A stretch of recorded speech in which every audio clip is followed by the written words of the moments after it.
ශුද්ධෝ ලෝක්තුමන් විසින් ලියන ලද සුවිශේෂයෙන් උපුටාගත් පාඨයකි. එවිට මරියතුමිය දේවදූතයාට කතා කොට මට පුරුෂයෙකු නැති බැවින් මෙවැන්නක් කෙසේ විය හැකිදැයි ඇසුවාය.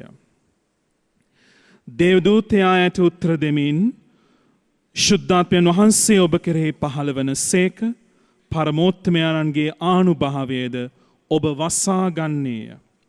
එයින් උපදින පාරිශුද්ධ දරුවා දෙවියන් වහන්සේගේ පුත්‍රයාණෝ යයි කියනු ලබන සේක.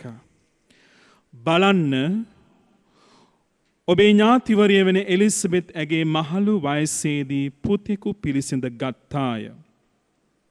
වඳයයි කී ඇයට දැන් සවැනි මසය. මක් නිසාද දෙවියන් වහන්සේට නොකළ හැකි කිසිවක් නැතැයි කීවේය. මරියතුමිය කතා කරමින් බලන්න මම සමිදානන් වහන්සේගේ දාසිය වෙමි. ඔබ පැවසූ ලෙස මට ඉටු වේවායි කීවාය.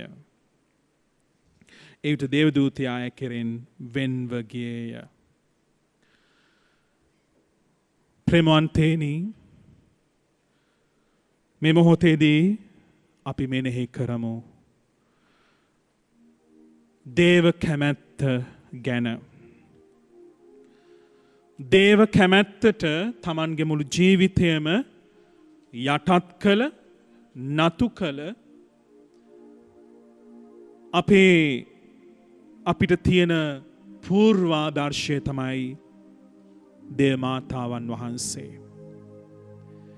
අපි දකිනවා ගැලවීමේ ඉතිහාසයේ පුරාවට තමන්ගේ මනුෂ්‍ය දුර්වලකම් තුල වත් දේව කැමැත්තට තමන්ගේ ජීවිතය නතු කළ ශුද්ධ වූ චරිත අපිට හමු වෙනවා. ප්‍රේමවන්තයනි, අපි දේව කැමැත්ත ගැන මෙනෙහි කරද්දී අපේ ජීවිතයට වාසනාවන්ත දෙයක් සිදුවෙද්දී, යහපතක් සිදුවෙද්දී අපේ ජීවිතේ අපි සාර්ථකත්වය අත්දැකීදී අපි කවදාවත් අහන්නේ මේකද දේව කැමැත්ත කියලා. හැබැයි අපේ ජීවිතය කඩාගෙන වැටෙද්දී, අපේ ජීවිතය තුල අවාසනාවන්ත සිදුවීම් සිදුවෙද්දී, මේ අවදියේ වගේ ජීවිත අහිමිවීම් සිදුවෙද්දී අපි අහනවා මේකද දේව සැලැස්ම, මේකද දේව කැමැත්ත කියලා. ප්‍රේමවන්තේනි, දේව කැමැත්ත නම් අපි නිරන්තරයෙන්ම ප්‍රීතියෙන් ජීවත් වීමයි. ජේසුස් වහන්සේ උත්තම පූජක ඇදුමේ පවසනවා, දෙවියන් වහන්සේගේ කැමැත්ත නම් උන්වහන්සේ මට දුන් කිසිවෙක් අතරමං නොවි නැති නොවි උන්වහන්සේ වෙතට පැමිණීමයි. එතකොට මේ දේව කැමැත්ත තුල ක්‍රියාදාමයක් තිබෙනවා. එක සිදුවීමක් නොවේ.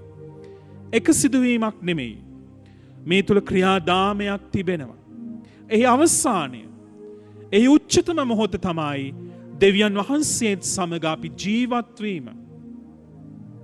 අද අපිට අසන්නට ලැබුණු සුවිශේෂ වාක්‍යය තුල, දේව වචනය තුල දේව මෑණියන්ට දේව දූතයා පවසනවා, ඔබ කාන්තාවන් අතරින්, ස්ත්‍රීන් අතරින් භාග්‍යවන්තම තැනැත්තේ බවට පත් වෙනවා. නමුත් දේවමෑණියන්ගේ ජීවිතය පුරාවටම අපි දකිනවා බොහොම අභාග්‍ය සම්පන්න සිදුවීම්. ප්‍රධානත දේ තමයි ජේසුස් වහන්සේව ඒ සමාජය විසින් අපරාධකාරයෙක්, කැරලිකාරයෙක් ලෙස හන්වඩු ගහලා අපරාධකාරයෙක්ට හිමි මරණයක් ජේසුස් වහන්සේට උරුම කර දෙනවා. හැබැයි මරියතුමී දේව කැමැත්ත, දේව සැලැස්ම ඒකද කියලා මරියතුමී ප්‍රශ්න කළේ නැහැ. මරියතුමී විශ්වාස කළා දේව කැමැත්ත මේ අවාසනාවන්ත සිදුවීම් අභිබවා ගිය සැලැස්මක් බව ඇය විශ්වාස කළා. ඒ නිසා තමයි එලිසබෙත්තුමිය මරියතුමිය එලිසබෙත්තුමියව බැහැ දකින්නට ගිය මොහොතේදී ඇයට කියනවා ලස්සන වචන කිහිපයක්. දෙවියන් වහන්සේ පොරොන්දු වුණ දේ ඉෂ්ට වන්නේ මෙයයි විශ්වාස කළ තැනැත්තේ භාග්‍යවන්තේය. දෙවියන් වහන්සේගේ පොරොන්දුව ඒ විදිහටම ඉෂ්ට වෙන බව විශ්වාස කළ තැනැත්ති භාග්‍යවන්තේය. මරියතුමිය දැක්කා මේ අවාසනාවන්ත සිදුවීම අභිබවා ගිය දේව කැමැත්තක් තිබෙන බව, දේව සැලැස්මක් තිබෙන බව. එනිසා ප්‍රේමවන්තේනි, අපේ ජීවිත දේව කැමැත්තට අපි නතු කරමු. උන්වහන්සේගේ අතට අපි බාර කරමු අපේ ජීවිත උන්වහන්සේ කැමති අයුරින් වෙනස් කරලා හදන්නට. උන්වහන්සේගේ කැමැත්ත ඉටු වෙද්දී අපිට වෙනවා මුලින්ම උන්වහන්සේත් එක්ක ගැඹුරු සම්බන්ධතාවයක් ඇති කරගන්නට. අපි නාදුන කෙනෙක්ට අපි කවදාවත් අපි ජීවිතේ අත තියන්න දෙන්නේ නැහැ. අපි ඒ කෙනාත් එක්ක ගැඹුරු සම්බන්ධතාවයක් නැත්නම්, අපි ඒ කෙනාව අඳුරන්නේ නැත්නම්, ඒ කෙනා කියන කිසි දෙයක් අපි කරන්නේ නැහැ. අපි යම් කිසි දෙයක් විශ්වාසයෙන් කරන්නේ ඒ පවසන, එහෙමත් නැත්නම් ඒ අපිට කරන්නට අන කරන කෙනා සමග ගැඹුරු සම්බන්ධතාවයක් තිබුණොත් පමණයි. මරියතුමියට දෙවියන් වහන්සේත් එක්ක ගැඹුරු සම්බන්ධකමක් තිබුණා. ඒ නිසා තමයි මරියතුමිය කියන්නේ මේ මම ස්වාමීන් වහන්සේගේ දාසිය වෙමි. ඔබ කී වචන ලෙස මට සිදු වේවා. මට උන්වහන්සේත් එක්ක සම්බන්ධකමක් තිබෙනවා. මම උන්වහන්සේගේ දාසිය. උන්වහන්සේගේ කැමැත්ත මා තුළ සිදු වේවා. ආබ්‍රහම් තුමාගේ ජීවිතය අරගෙන බලන්න. ආබ්‍රහම් තුමාට තමන්ගේ දේශය අත්හැර දාලා දෙවියන් වහන්සේ පෙනුන දේශයට යන්නට කිව්වහම අපි හිතනවා ආබ්‍රහම් තුමාට දෙවියන් වහන්සේ පළමු වර දර්ශනය වෙලා ඒ දේ පැවසූ බව අපිට නිකන් හැඟෙන්නට පුළුවන්. නමුත් එහෙම නොවේ. ආබ්‍රහම් දෙවියන් වහන්සේත් එක්ක ගැඹුරු සම්බන්ධතාවයක ජීවත් වෙන්නට ඇති. ඒ සම්බන්ධකම තුළ දෙවියන් වහන්සේගේ කැමැත්ත ඉෂ්ට කරන එක අමාරු වුණත් ඒක කරන්නට බැරි දෙයක්, අපහසු දෙයක්, දුෂ්කර දෙයක් නොවන්නට ඇති. ජේසුස් වහන්සේත් එහෙමයි. පියාණන් වහන්සේගේ කැමැත්ත දුෂ්කරයි, නමුත් ඒක කරන්නට බැරි දෙයක් නොවේ. අපේ ජීවිත ප්‍රේමවන්තේනි, උන්වහන්සේට බාර කරමු අද දවසේදී. ශුද්ධෝ දිව සප්පසාද වහන්සේ ඉදිරියේ අපි භාවනාවෙන් සිටින මේ මොහොතේදී අපි කොහෙද තාමත් අපි දොර කවුළු වසාගෙන සම්බන්ධයක් නැතිව දෙවියන් වහන්සේත් එක්ක ජීවත් වෙන අයද? අපි උන්වහන්සේත් එක්ක සම්බන්ධතාවයකට ඇතුල් වෙමු. ඒ වගේම උන්වහන්සේ කැමති ලෙස මගේ ජීවිතේ උන්වහන්සේ අකමැති දේවල් කඩලා බිඳලා දාලා කපලා දාලා උන්වහන්සේගේ කැමැත්ත ලෙස ඇඹෙන්නට අඹනු ලබන්නට අපි අපේ කැමැත්ත උන්වහන්සේට බාර කරමු. ඒ වගේම උන්වහන්සේත් එක්ක ගැඹුරු සම්බන්ධතාවයකට ඇතුල් වෙමු. දැන් අපි සියලු දෙනාම මේ වචන මෙනෙහි කරමින් මේ ගායන ගීතිකාවට භක්තියෙන් සහභාගී වෙමු.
ස්වාමී, මගේ ජීවිතේ මට පුළුවන් දේ, මට හැකි දේ මම කරමින්, මාව පිනවන, මාව සතුටට පත් කරන දේ කරමින් මම ජීවත් වුණා. මගේ කැමැත්ත දේව කැමැත්ත කියලා හිතාගෙන මම ජීවත් වුණා. හැබැයි අද වෙද්දී මගේ කැමැත්ත තුල, මගේ ආශාවන් තුල මට හැකියයි, මට පුළුවන් යයි මම සිතූ දේ තුල, මම යහපත් යයි සිතා කළ දේවල් තුල අද මං අතරමං වෙලා. දිව්‍ය ජේසුනි, මේ මොහොතේදී මම ඔබ වහන්සේට මගේ ජීවිතේ කැමැත්ත නතු කරනවා. ඔබ වහන්සේ කැමති ලෙස ඔබ වහන්සේගේ හදවතේ, ඔබ වහන්සේගේ මනසේ තිබෙන මගේ රූපය අඹන්න. ඒක මට වේදනාකාරී වෙන්නට පුළුවන්. ඒ තුල මට රිදෙනවා වෙන්නට පුළුවන්.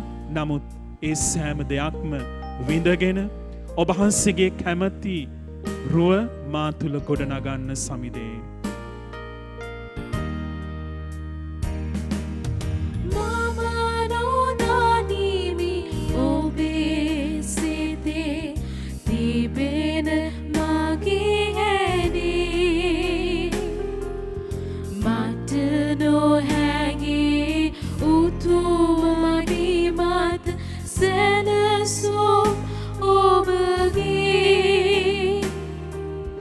Mage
ස්වාමිනි මේ ජීවිතේ සතුටට වඩා මරණයෙන් මතු ජීවිතයක ඔබ වහන්සේ මට දෙන්නට යන ප්‍රීතිය ගැන කිසිදාක වේදනාවෙන් ජරාපත් වීමෙන් නැති නොවන ප්‍රීතියක් ගැන මම අදහමි.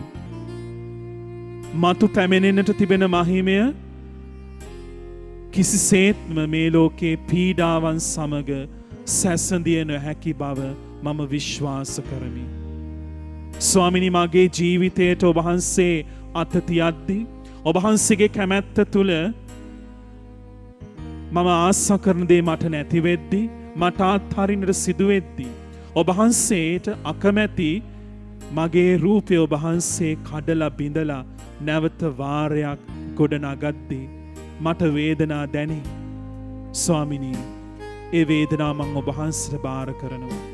ඔබ වහන්සේගේ වරප්‍රසාදයෙන් ඒ වේදනාව විඳ දරාගෙන ඔබ වහන්සේගේ මතු එලිදරව් වන ප්‍රීතියට හිමිකාරයෙක් වන්නට ස්වාමිනී මාව අඹන්න.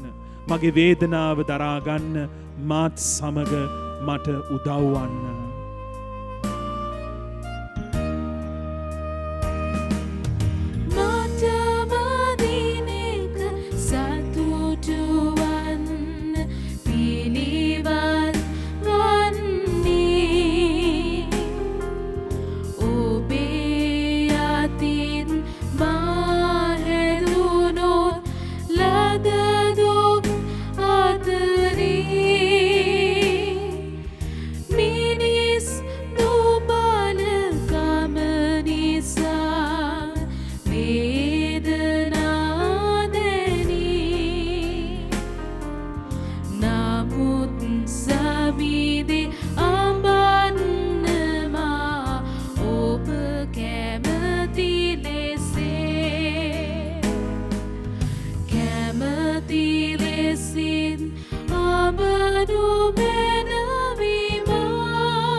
උන්වහන්සේ ස්වර්ගයෙන් පෝපියවුන්ට දෙවා වදාළ සේක. සෑම ප්‍රබෝධයක්ම මෙහි අඩංගු වී ඇත්තේය. යාඥා කරම්හ.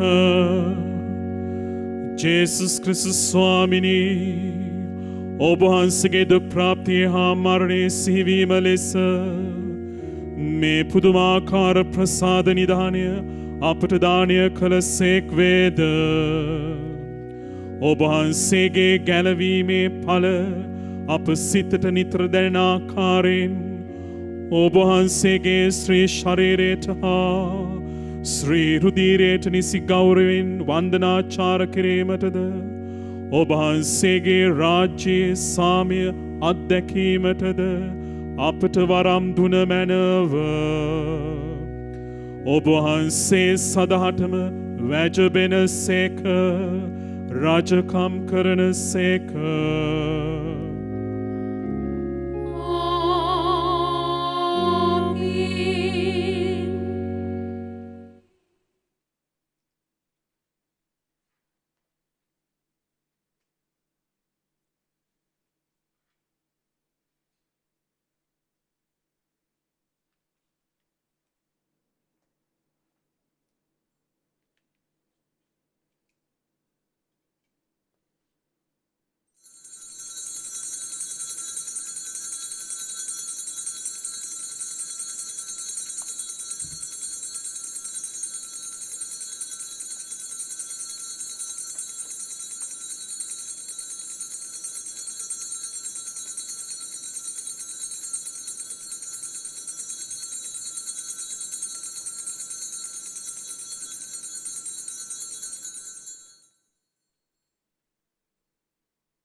දෙවියන් වහන්සේ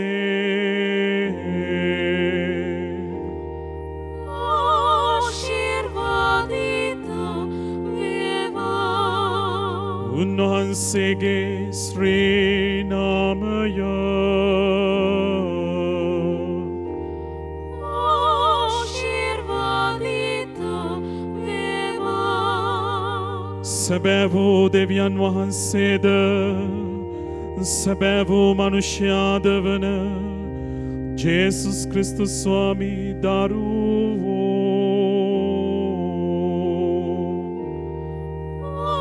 ආශිර්වාදිත වේවා. ජේසුස් ස්වාමී දරුවන්ගේ ශ්‍රී නාමය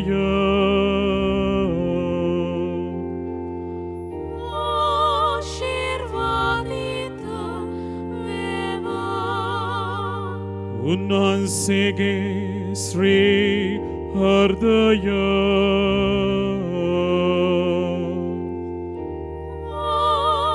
ආශිර්වාදිත වේවා.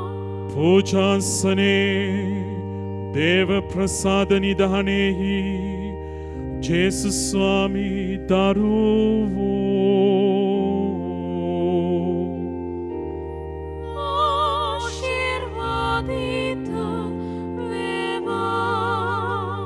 උන්වහන්සේගේ අති අමිල වූ ශ්‍රී රුධිරය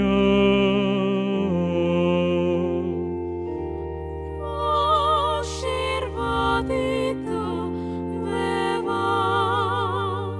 සැනසිලිදායකයාණන් වන ශුද්ධාත්මයාණන් වහන්සේ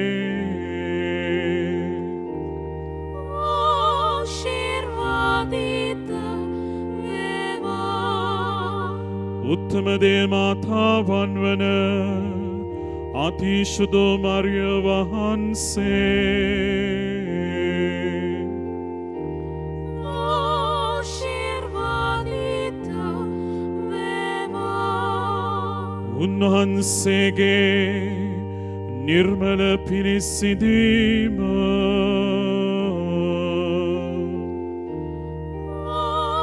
ආශිර්වාදිත උන්වහන්සේගේ ප්‍රතාපවත් ස්වර්ගාරෝපණය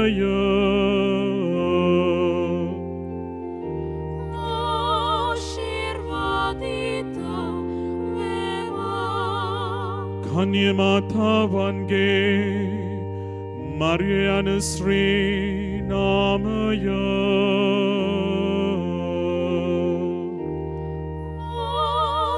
ආශිර්වාදිත වේවා.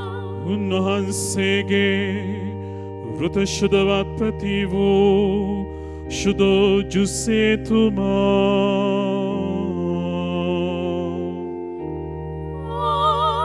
ආශිර්වාදිත වේවා. දෙවියන් වහන්සේ තමන් දූතයන් හා ශුද්ධවන්තයන් කෙරෙහි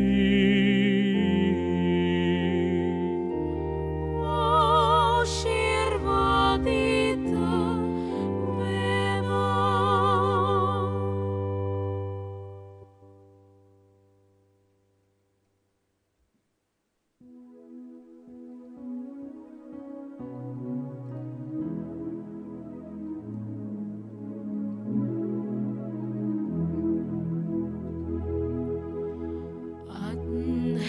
අත්හැරනමි මමම